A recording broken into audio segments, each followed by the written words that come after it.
पापिन स्त्री के द्वारा यीशु का अभिषेक।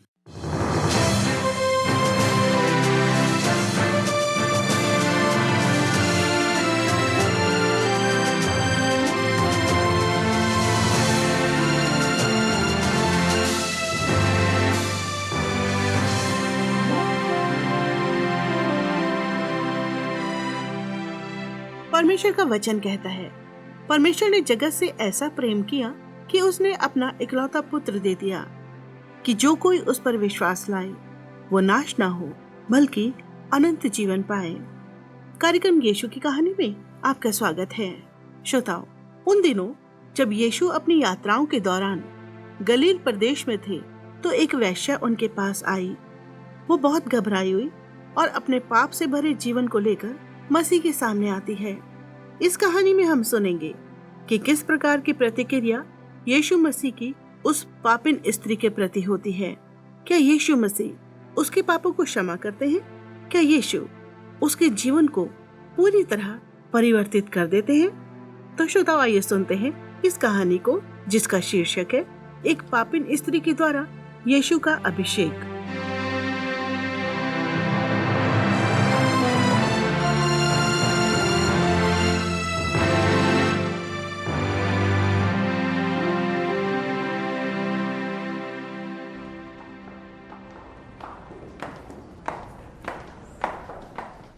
क्या मुझे यहाँ रुक जाना चाहिए? शायद कोई मुझे पहचान लेगा और मुझसे रुकने के लिए कहेगा। मैं यीशु को शर्मिंदा नहीं करना चाहती। ये अच्छा हुआ, मैं सही समय पर पहुंच गई। यीशु ने उपदेश देना अभी शुरू किया है। हे थके और बोझ से दबे लोगों, मेरे पास आओ, मैं तुम्हें विश्राम दूंगा। हे परमेश्वर, मुझे इसी विश्राम की आवश्यकता है। मुझे उन लोगों से विश्राम चाहिए जो मेरा गलत इस्तेमाल करते हैं। वो पीड़ादायक बोझ मुझे कुचल रहा है ताकि मैं मर जाऊं। मेरा जुआ अपने ऊपर उठा लो और मुझसे सीखो कि मैं नम्र और मन में दीन हूं, और तुम अपने मन में विश्राम पाओगे, क्योंकि मेरा जुआ सहज और मेरा बोझ हल्का है। ये तो सच में बहुत बड़ी चीज है जो मैं प्राप्त कर सकती हूँ। ये तो सच में मेरे ही लिए है। आओ हम आपस में बात विवाद करें। तुम्हारे पाप चाहे लाल रंग के हों तो भी वो हिम के समान उजले हो जाएंगे, और चाहे अर्गवानी रंग के हों तो भी वो ऊन के समान श्वेत हो जाएंगे। अपने जीवन के लिए इस मौके को जाने ना दें। हे परमेश्वर, मैं कैसे मनुष्य के समान नहीं जीना चाहती जो समाज से बहिष्कृत है और पाप के बाहरी बोझ तले दबे हुए है। मेरी सहायता करें परमेश्वर। मैं आज्ञाकारिता के साथ अपने क्रूस को उठाकर आपके पीछे चलूंगी। परंतु यदि तुम मन ना फिराओगे तो तुम सब भी इसी रीति से नष्ट होगे। हे यीशु, मैं जानती हूँ आप ही मसीह हैं। मैं अपने पापों से फिर कर आपसे क्षमा मांगती हूँ। कृपया मुझे धोकर साफ करें। धन्य है वे जो इस बात पर विश्वास करते हैं कि मैं लोगों को छुटकारा देने के लिए इस संसार में परमेश्वर की ओर से आया हूँ। हे यीशु, मैं विश्वास करती हूँ कि मेरा बोझ उठा लिया गया है। आपका धन्यवाद हो यीशु।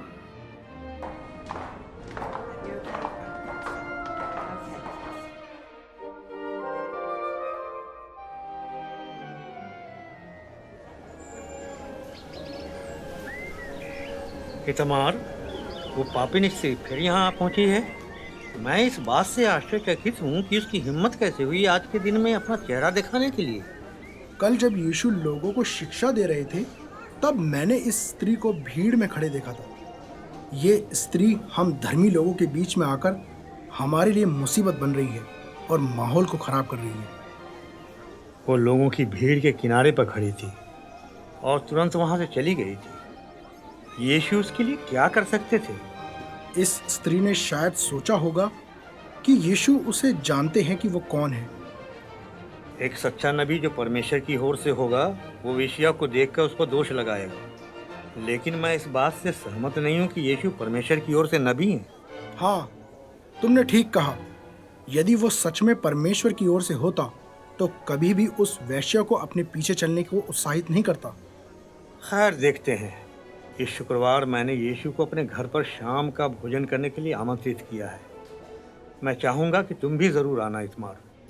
मुझे शक है और मैं इस बात का पता लगाना चाहता हूँ, उसको परखना चाहता हूँ कि जो अपने विषय में कहता है वो सच में है भी या नहीं। मैंने और भी लोगों को आमंत्रित किया है भोज के लिए। हाँ शमौन, मैं ज़रूर आना पसंद करूँगा। मैं भी यीशु के बारे में सत्य जानना चाहता हूँ।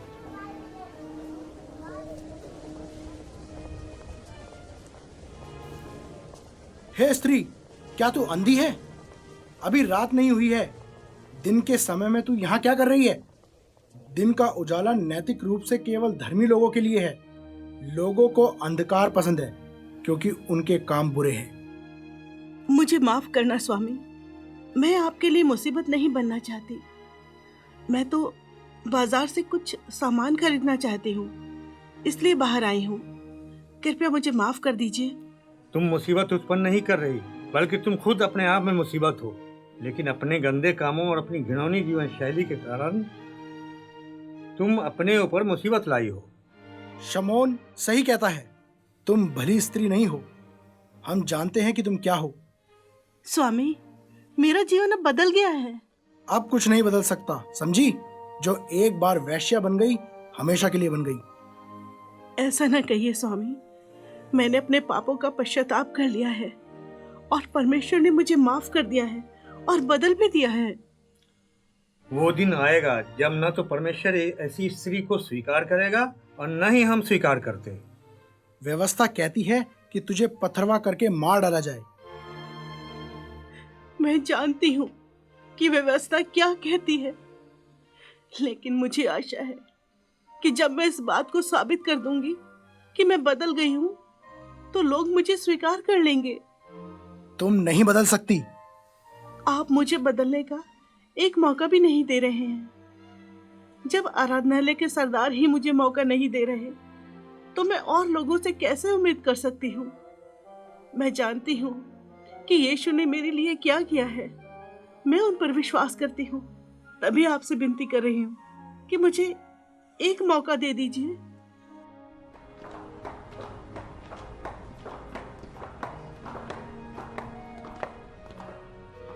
हे परमेश्वर, कृपया मेरी मदद करें। सिर्फ आप ही एकमात्र आशा है। आपने मुझसे मेरे पाप क्षमा करने का वादा किया है।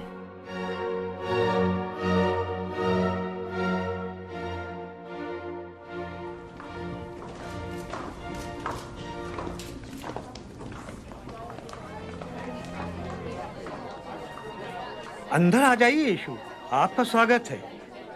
मेरे और भी मेहमान यहाँ हैं। धन्यवाद शमौन। आप सभी का बहुत बहुत धन्यवाद इस शाम मेरे घर पर आने और मेरा निमंत्रण स्वीकार करने के लिए। आइए परमेश्वर को धन्यवाद दें उसके द्वारा दी गई सारी आशीषों के लिए। हे परमेश्वर, आपका धन्यवाद हो क्योंकि आपने बहुत कुछ मेरे जीवन में किया है। धन्यवाद इसलिए कि हम जानते हैं कि आपने हमें धर्मियों में गिना। धन्यवाद इस भोजन के लिए जो इस शाम आपने हमें दिया है और प्रतिदिन देते हैं। आमीन। यीशु, हम अत्यंत प्रसन्न हैं कि आज की शाम आप हमारे साथ हैं। हम आपको और जानना चाहते हैं और ये अच्छा समय है कि हम साथ भोजन करते हुए आपको और ज़्यादा जानें। धन्यवाद। हमें यहाँ आमंत्रित करना तुम्हारी दयालुता है शमौन।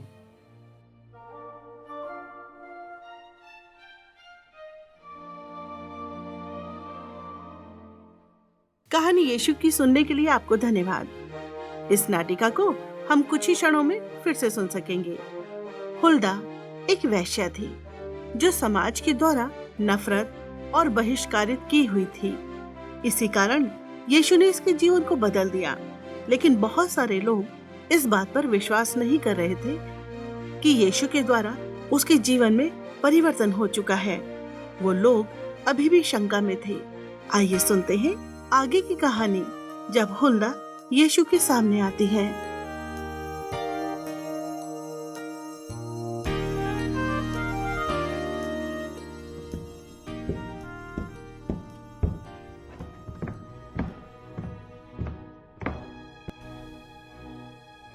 ओहो, इतमार, ये स्त्री फिर यहाँ आ गई। ये स्त्री यहाँ क्या कर रही है? निश्चय ही इस स्त्री ने रात को कोई घिनौना काम किया होगा। इस स्त्री की हिम्मत कैसे हुई कि अपने बालों को खोल करके यहाँ मौजूद है? केवल वेश्या ही अपने बालों को खोल कर रखती है। ये तो मेरा और मेरे मेहमानों का अपमान करने के समान है। लेकिन वो उसके हाथ में क्या है? अरे ये तो वो कीमती इत्र का जार लग रहा है। ओह, वो वैश्या तो यीशु के समीप उसके पैरों में जाकर बैठ गई है। ये स्त्री क्या कर रही है?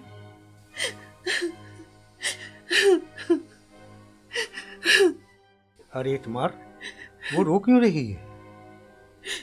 उसके आंसू यीशु के पैरों को भिगो रहे हैं और यीशु उसको अपने पास से जाने के लिए भी नहीं बोल रहे। देखो शमौन, वो अपने खुले बालों से यीशु के पांवों को पोंछ रही है। अब तो हद हो गई, उसके पैरों को लगातार चूम रही है। शायद वो सोच रही है कि यीशु ही महान रब्बी है। रब्बी के पांवों को चूमना उसकी श्रद्धा को व्यक्त कर रहा है और वो सोच रही है कि उसका ये करना यीशु की ओर से उसे आदर मिलना होगा। उसने तो इत्र के जार को तोड़ दिया है और वो उस खुशबूदार इत्र को यीशु के पैरों पर उंडेल रही है। यदि ये व्यक्ति एक नबी होता तो जान जाता कि ये इस तरह की स्त्री है। मैं समझता हूँ अब मुझे और इस व्यक्ति के विषय में जांच पड़ताल नहीं करनी चाहिए। इसने साबित कर दिया है कि ये परमेश्वर की ओर से नहीं है। शमौन, क्या मैं तुमसे कुछ कहूँ? मुझे तुमसे कुछ कहना है। हाँ रब्बी, कहिए। दो व्यक्तियों ने एक साहूकार से धन ब्याज पर लिया। एक ने 500 चांदी के टुकड़े लिए और दूसरे ने 50। लेकिन दोनों ने वापस नहीं किए।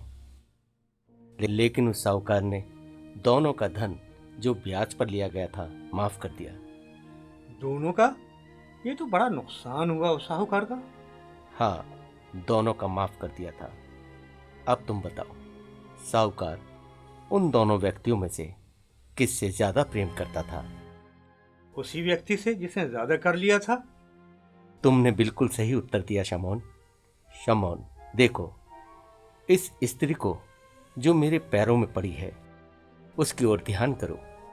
हाँ, मैं उसे देख रहा हूँ। उसी पर मेरी निगाह बनी हुई है जब से वो बिना निमंत्रण के मेरे घर में आ पहुंची है। शमौन, मैं तुम्हारे घर में आया हूँ। मेरे पैर गर्म थे और मैले भी थे, लेकिन तुमने मुझे एक कटोरा पानी भी नहीं दिया कि मैं अपने पैरों को धो सकूं, और ना कपड़ा दिया कि मैं अपने पैरों को पोंछ सकूं। मेरे पास करने को बहुत सारे काम थे। लेकिन इस स्त्री ने इतने प्रेम के साथ मेरे पैरों को अपने आंसू से धोया और अपने बालों से उनको पोंछा है। मैं और कामों में व्यस्त था।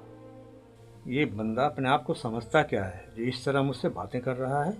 शमौन, तुमने सांसारिक रूप से मुझे एक भी चुम्बन नहीं दिया, लेकिन देखो, इस स्त्री को जब से मैं आया हूं लगातार मेरे पैरों को चूम रही है। हे रब्बी, थोड़ा समझा करें। मेरे पास बहुत से काम थे जिनको मैं कर रहा था। उसके पाप बहुत थे जो क्षमा हो चुके हैं, क्योंकि उसने मुझसे ज्यादा प्रेम किया। लेकिन मैं रब्बी। हे यीशु, आपका बहुत बहुत धन्यवाद हो। ये व्यक्ति अपने आप को समझ रहा है कि ये सबके पाप क्षमा कर सकता है। पाप क्षमा करने का अधिकार तो केवल परमेश्वर को है। क्षमा करने का अधिकार तो सिर्फ परमेश्वर का है। तुमने सही कहा, पाप क्षमा करने का अधिकार तो सिर्फ परमेश्वर का है। पाप क्षमा करने का अधिकार तो सिर्फ परमेश्वर का है।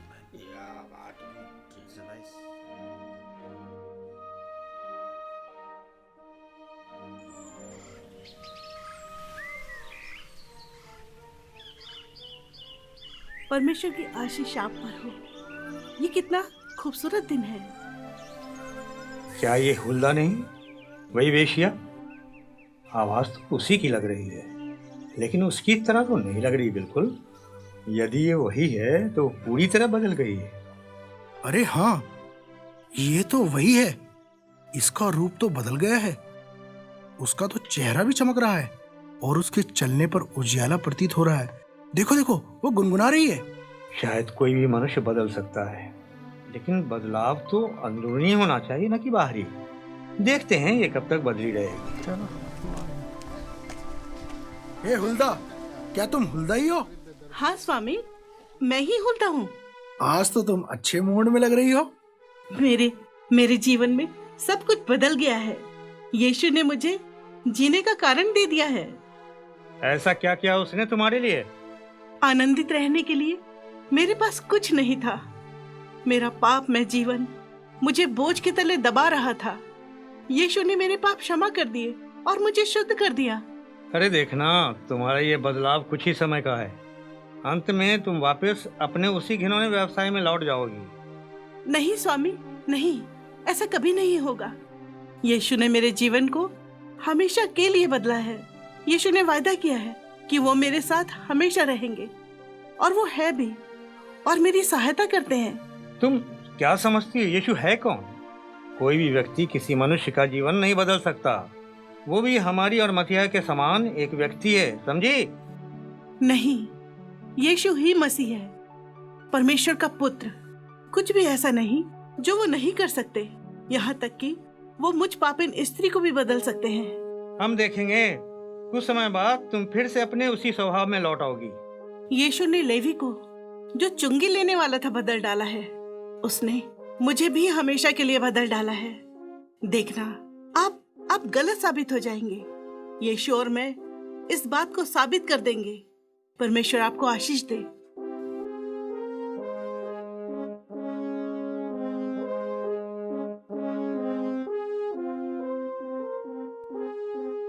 श्रोता, हुल्दा एक पापिन स्त्री थी जो अपना जीवन व्यभिचार में बिता रही थी।